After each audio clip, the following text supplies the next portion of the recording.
Hello, welcome back to the Matt Schoen Sociology Experience. It is week 15, the final week of this semester. I want to talk about generational differences today, and I especially want to tie that to the creeping influence of technology in the social world. Now, it is not my intention to get very negative about technology. It is not my intention to get very negative about generational differences. Those things may be true in context, but it is absolutely not my intention today. My intention with this lecture and with this video is to help you understand how the creeping influence of any piece of technology alters the way that people spend their time, alters the way that people see the world, and alters the way that people form relationships with one another. Okay, so let's start by taking a look at what is meant by generations. This is coming up a lot, especially as it relates to how various groups of age cohorts are weathering this pandemic in different ways. A generation is defined as a group of people who are born and raised under similar social, political, and economic conditions. They enter into a world that in adolescence shapes their worldview. The general length of time for a generation is usually about 10 to 15 years, but there isn't a ton of agreement on that. Some people say 20, some people say less, some people say that generations are getting smaller and we're dividing millennials into late millennials and early millennials and Gen Z. Where does that start? Where does that end? Now I'm hearing that some demographers are talking about Generation C, which is young children growing up in the pandemic right now and having their early experiences of school disrupted. Either way, here are the major generations that exist within the country, right? The baby boomers, or I guess I could say before that, there's still some people left from what is kind of colloquially called the greatest generation. That's the group of people who were young children during the Great Depression and then came of age during World War II. Their children became known as the boomers, born from about, say, 1947 through to the late 50s, maybe up to 1960. Then you had this baby bust that was born, this bust generation that kind of became known as Generation X, who were in sort of a weird in-between situation. And then we get to my generation, millennials, which is kind of vaguely people who were born in the late 80s and very early 90s. Early and late millennials is kind of an important distinction because of the creeping influence of the internet.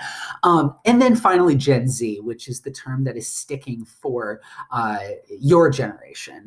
Couple bits of commentary on this. If you're wondering how we went from Generation X to Generation Z, the early term that was being applied to the millennial generation for a while was Generation Y. And then millennials kind of stuck in a way that Gen Y never did. So that's what Gen Y is. It's the same as millennials, except people don't really use that term anymore. Also, and this is probably just me complaining, but I've never liked the term millennial. It kind of makes people sound like they're shrubbery or garden plants or things like that. But nevertheless, the reason why we care about generations, the reason why this becomes an important social concept is because we know that people of a similar age, they experience the world. People of a similar age experience the world that they're growing up in a relatively similar way, right? Like the values, the international rivalries, the level of technology, who the president is, that stuff's all constant, even if you obviously account for many of the things that certainly divide people. So for baby boomers, they grew up in an era where they were sort of cloaked in war glory of what the United States had accomplished and the economic prosperity of the late 40s and early 50s. That level of prosperity continues to shape the way that they look at the world today. For late boomers, it was a lot more about Vietnam. Late baby boomers is the group of people who would have been drafted to go fight in Vietnam. By late boomers, I mean like the oldest, like the earliest born boomers, or the the boomers who were kind of on the oldest side of things.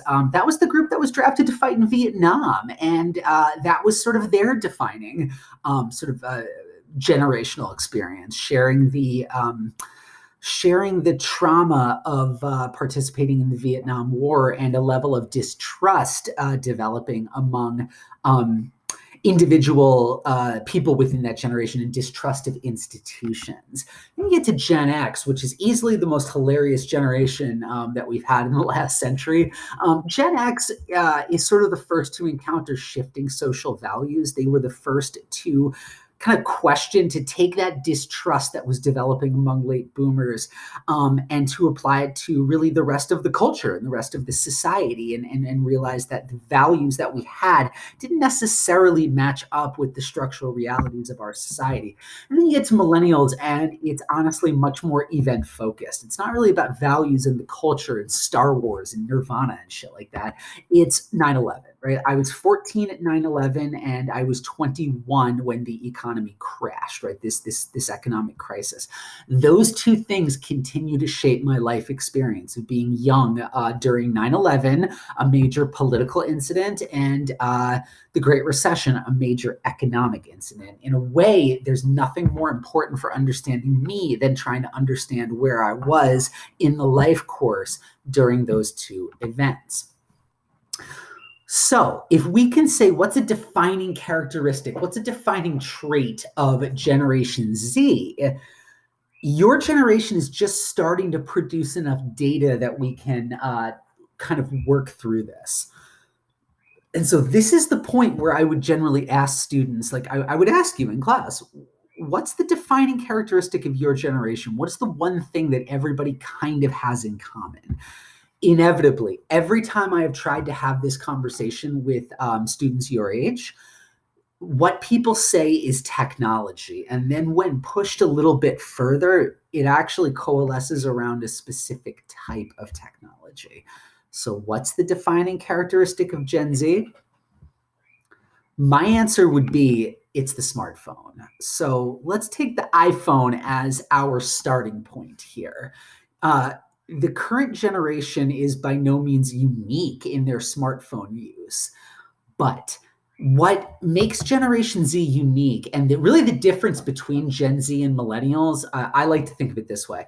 Was the internet an intervention into your life, or was it a constant? For Gen Z, it's pretty much a constant, right? You don't really know or understand a world without the internet. Where for me, I remember the internet like being invented. I remember it being a thing that was like, oh, hey, the internet, that exists now. And so I remember a period before that and a period after that. I was born in 1987, and the older I get, the more thankful I am for the complete random timing of that event, because it has given me an experience that is not exactly unique, not unique at all, but will likely never be repeated. And that is, I started my life in a world where there was essentially no such thing as the internet. It did exist, but it was used mostly for defense purposes. It wasn't a consumer thing. And I will end my life in a world in which there is essentially nothing but the internet. And that transition over time is something that I think will probably, like that intervening moment, I don't think will ever really be repeated in the way that it currently is. So this is kind of the starting point that I'm working off of. The pace of technological innovation does appear to be increasing. That is to say, the speed at which new things are created and new things are invented is rapidly increasing. And for late millennials and for Generation Z, technology has become kind of a constant. The smartphone has become a constant feature in our life, and one that can very easily be taken for granted, as that's what you have and that's what you use and that's the way things go. That's important because people talk about technology as if it's this like thing that completely revolutionizes the world. But I would encourage you to shift your thinking on technology a little bit, because I would argue that technology can really only be appreciated by the specific group of people who happen to be about like kind of young adults or early adulthood at the time of its creation. So I think about like my grandma trying to use a computer. For my grandma,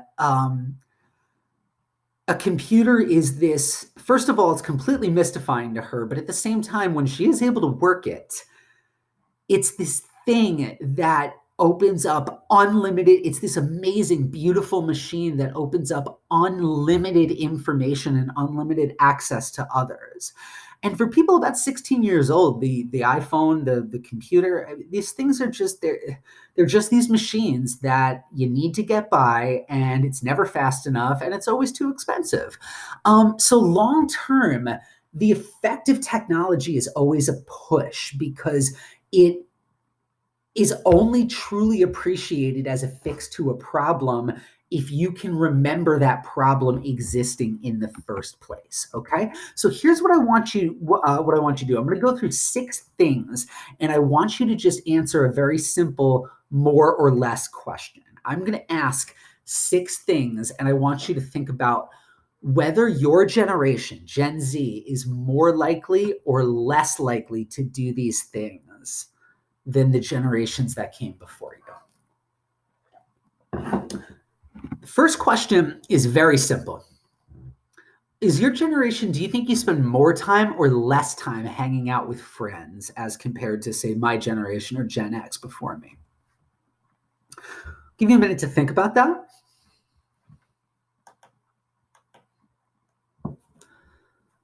Okay. If you said less, you are correct. Right in the end of the last decade, the amount of times per week that teenagers report going out without their parents, hanging out with friends without their parents there, that's kind of plummeted. 12th graders certainly hang out more than 8th and 10th graders without their parents. But the trend is generally negative. And you can see right around 2007, there's the decrease kind of starts to happen. And right around 2012, especially, this absolutely plummets. So you hang out with your friends less. But driving, do you think people your age are more likely or less likely to drive? And again, I am not asking whether you personally are driving more or less, or you personally are hanging out with friends more or less than others, others that came before you. Just whether you think the average is increasing or decreasing. Give you a moment to think about that. All right, if you said less, you are correct. Percentage of 12th graders who drive, that was as high as 90% back in 1980, and now it's dropped to around 70% for have a driver's license and about 75% for drove at all in the past year. That's a pretty big decrease. That's a pretty serious decrease over a 30 to 35 year stretch. And again, you can see kind of coalesces with your generation coming into adulthood. But dating, do you think you're more likely or less likely to date? And I know the last time I did this, I had a student say, Dr. Sean, we don't call it dating, blah, blah, blah, blah, blah. Yeah, I get it, but just something approximating spending romantic time with somebody your age. All right, I think you can see where this is going at this point. Well, if you're hanging out with friends less, you're probably dating less. And that is, in fact, what is happening. If we look at 12th, 10th, and 8th graders, percentage of teenagers who ever go out on dates, that is in serious decline. So you're not dating, you're not driving, and you're not hanging out with friends, and it's not just you. It's a trend across a lot of people your age. Okay, what else? I have 3 more things I want to ask you. Are you more likely or less likely, do you think, to be sexually active compared to, say, millennials and Gen X? Well, again, I just told you you're less likely to be dating, and you're less likely to be driving, and you're less likely to be hanging out with friends without parents around. All those things likely kill the mood a little bit. And yeah, this is not like as steep of a decline as the others, but especially in this most recent decade from 2010 to 2020, we're seeing a decrease in that. People are just not having the amount of sex that it's sometimes assumed that people are. And just as an aside here, I don't think I got to say this to tell this story when I was, teaching you guys in person. But back when I was a visiting professor at Davidson College before I took the job at Albion, and I had a student, a thesis student whose work I supervised. And her question was beautifully simple. She was curious if there was a difference between what percentage of students at the college were actually sexually active, and whether there was a difference between that and the percentage that people thought were sexually active. And look, college sexual mores are not my expertise at all, but I do know how to create a survey. I know how to supervise a survey. So that's why I ended up, I was the survey guy, and that's why I ended up doing this project with her. And what she found was fascinating. People's perception, when you ask people about what percentage of students do you think are sexually active, 80% was what people said on average. 80%. So there's this sense that it's sex, drugs, rock and roll at college. The actual percentage, 40%. So that's a pretty massive distinction between what people think is happening and what is actually happening. Okay.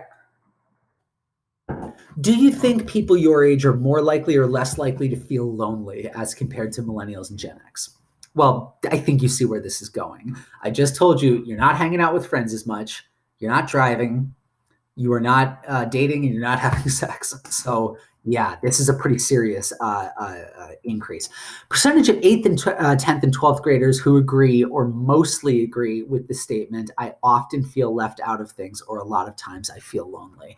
Often feel left out is up at about 1 out of every 3, and often feel lonely about also about 1 out of every 3. So a little bit below 1 out of 3, a little bit above 1 out of 3. So there's a loneliness thing that's occurring. And I find that very interesting, but I also find that very explainable in the context of the data that I've already shown you. All right, and now finally, and this one should be very easy. Do you think that people your age are more likely or less likely to report getting enough sleep? I'll answer this for you because I think you know where this is going. Percentage of high school age people who get less than 7 hours of sleep most nights. Right around 2012, this is a massive uptick in sleeplessness across people generally sharing your age demographic. So what is going on here? All of these trends have been ongoing, but what I see here is that there's kind of there's an uptick in whatever the trend is around 2007, and then I also noticed the trend either accelerating downward or accelerating upward right around 2012.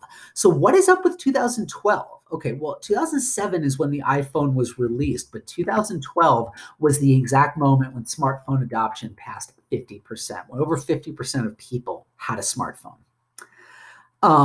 Holy shit, man. And you can't even get a non-smartphone anymore. It's if you tried to get a phone that was not a smartphone, I think that's pretty difficult now. They're just not sold or manufactured very frequently.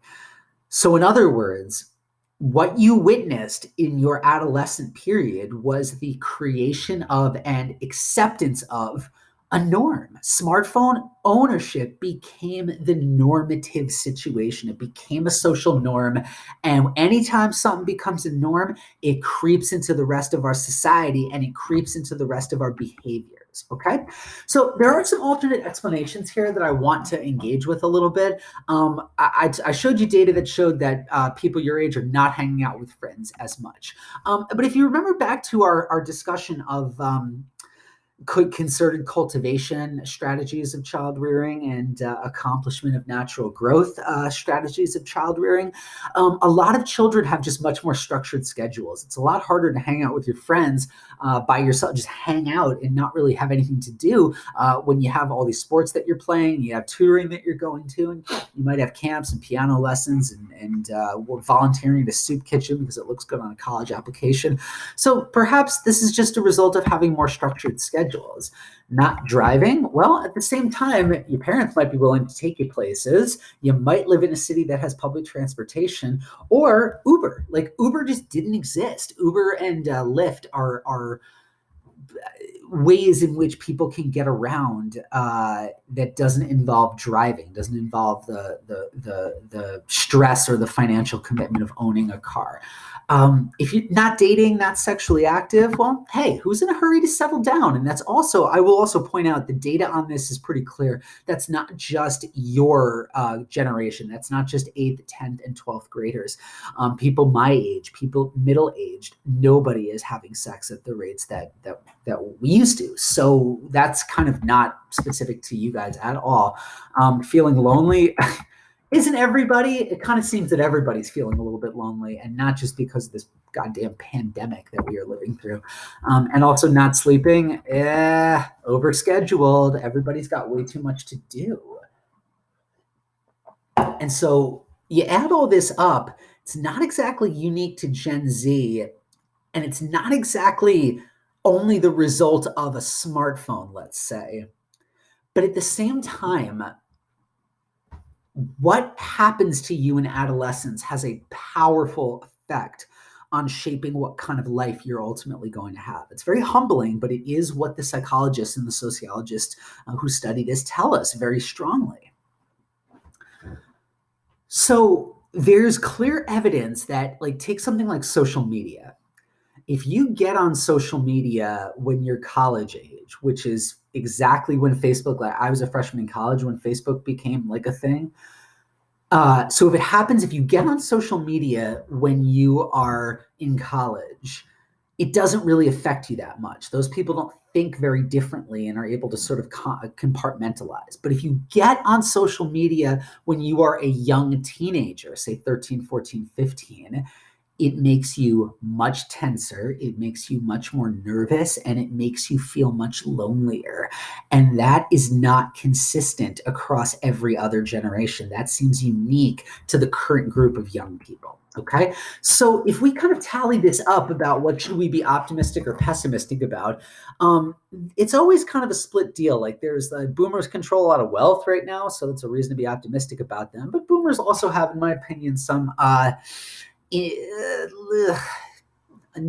anti-social political ideals, and that's probably not great. If I just look at sort of the tally sheet for your generation, you guys are physically safer. You're much less likely to be in a car accident, killed or injured in one. You have much lower rates of alcohol and drug use, and you have much lower rates of teenage pregnancy, which are all reasons to be optimistic about the physical safety of your generation. So I kind of, I told you, you guys are driving less, so perhaps that explains the car accident thing. You're hanging out with friends less, which perhaps explains the alcohol drug use thing. You're dating and having sex less, so that explains the teenage pregnancy thing. What we're seeing is a rise in physical safety among your generation, but also a rise in mental health challenges, and sometimes some very serious mental health challenges. So your generation seems particularly prone to issues of depression, unfortunately, extreme levels of anxiety that have not generally been seen, and higher levels of suicide. For people between the ages of 10 to 34, suicide is the second leading cause of death. People with it, like 10 to 34, this is the prime of your life, like not a time period in which people should be dying. And it's the second leading cause of death. So here's like the argument that's kind of starting to be developed.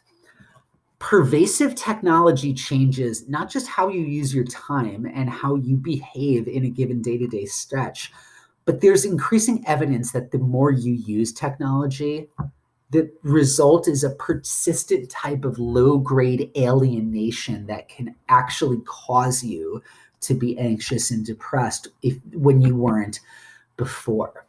And what this occurs by skewing your understanding of what's really going on around you.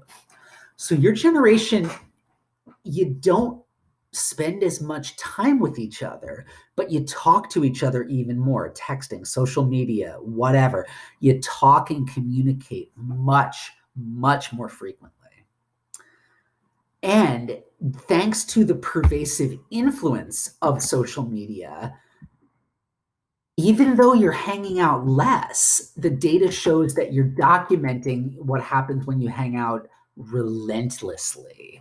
And those that did not get invited are keenly aware of this because they can see everything. Where previously, if I didn't get invited to something, chances are I'm not even going to find out. And that probably happened at some point. But now people do because it ends up all over Snapchat. It ends up all over Twitter and Instagram and everything else. So if we look at from 2000 to 2015, the increase in feeling left out, 48% for girls, 27% increase for boys. So those are not like set rates. That's the increase over time. So this is clearly becoming kind of a defining feature of your generation and your ability to like your the fact that like all those people that we might compare our lives to, they're hanging out less too. They're doing things less as well. But if they're documenting it relentlessly, it's very easy to feel like this is all happening and I'm not involved, even though those people are prone to the same situations and the same social trends that you are. Also, it's what we have seen that we have seen teenage girls are also much more actively engaged with social media than boys. And that's important as it relates to something like cyberbullying, okay? In something like cyberbullying, that is going up for everybody, but the way in which people bully, there is a gender distinction within it. So boys tend to bully physically, whereas girls tend to target social status. And so as a result, the targeting of status, that's something that can be done now 24/7 in the online environment. So it does appear that girls are getting this a little bit worse than boys are. And that is reflected in the rates of depression and in the rates of social anxiety. So from just 2012 to 2015, boys' rates of depression increased 21%. Meanwhile, girls' rates of depression rose 50%. And most troublingly, boys have always been more likely to commit suicide than girls. That's always been the case. But from 2007 to 2014, while boys became 2 times more likely to attempt suicide, girls became 3 times more likely to attempt suicide. And that is not a constant. That does not have to be a constant. One of the reasons for this gap in the data here between boys and girls and suicide rates is for a very long time, boys were only a little bit more likely to attempt suicide than girls, but they were far more likely to complete suicide than girls. And that generally came down to the methods. When boys attempt to take their own lives, it's usually using a gun, which has a higher completion rate, I guess I would say, than pills or anything like that, which is what girls tend to be drawn to. These numbers, they do not have to be set in stone. If you ever took a poetry class or like an English class, you may have heard about a British author named Sylvia Plath. She was a brilliant writer and also depressed for a huge chunk of her life. She took her own life through a method that was very common among British housewives in the 1960s. She put her head in the oven, which that does not mean turning the heat on, to be clear. What people would do is you put your head in the back of the oven and you turn the gas on. And that would allow people to breathe in the fumes, and it's a painless, you just drift off, and that was that. And that's precisely why it was a popular method. It was painless. And you just went to sleep, and that was that. In the late 1960s, a British stove manufacturer, an oven manufacturer, invented an oven where that was no longer possible. I have no idea the engineering of it or what it was, but essentially, if you did that, you can put your head in the oven all you want. It is not going to kill you. Suicides among British women dropped by 1/3. They dropped 33%. and they never went back up ever again. What that shows me is that suicide is if sometimes if people consider it, but they don't actually go to attempt it, they might not ever think about it again after that. It might just be one extreme moment of extreme anxiety and extreme mental anguish. But if you have something right there in front of you that you can use, maybe that happens. But, if you have a gun, once you pull that trigger, you can never take it back, ever. And once that gun goes off, you can never take it back. So anyway, it's troubling here that girls are closing this gap. It's troubling that this is the second leading cause for people in your age demographic. But at the same time, those numbers do not have to be as high as they are. They can, and I hope they will, be brought down. So by every metric, to kind of wrap this up, by every metric that we have, people who spend more time using smartphones report lower levels of happiness and lower levels of life satisfaction. Now, that being said, if we're hypothesizing that there's a connection between smartphone use, internet use, and unhappiness, we have to also consider the other side of it. There's a lot of unanswered questions here. Chief among them, do we just have a reverse causality here? Like, I could just as easily see a situation where maybe unhappy people are just more drawn to the internet because of its like sort of instant dopamine rush that it can give you. So if maybe it's not that the internet makes people unhappy, maybe it's that unhappy people just spend a lot more time on the internet, which particularly for men, I could see that happening. It's possible that the current generation is just better diagnosed. Your parents are a little bit more upfront on getting you seen, and there's a better understanding of mental health issues. We may have also just sort of reached a cultural convergence. That is to say, we're like just we now think of mental health as much more of a legitimate health issue than we ever did before. Now, I want to be really clear on this. When I say we think of it, we take it more seriously. I guess I think fundamentally that is a good thing. But I also remember being a boy in the 90s, and it was like, just, hey, toughen up. Boy is upset, is emotional. Toughen up, man. Toughen up.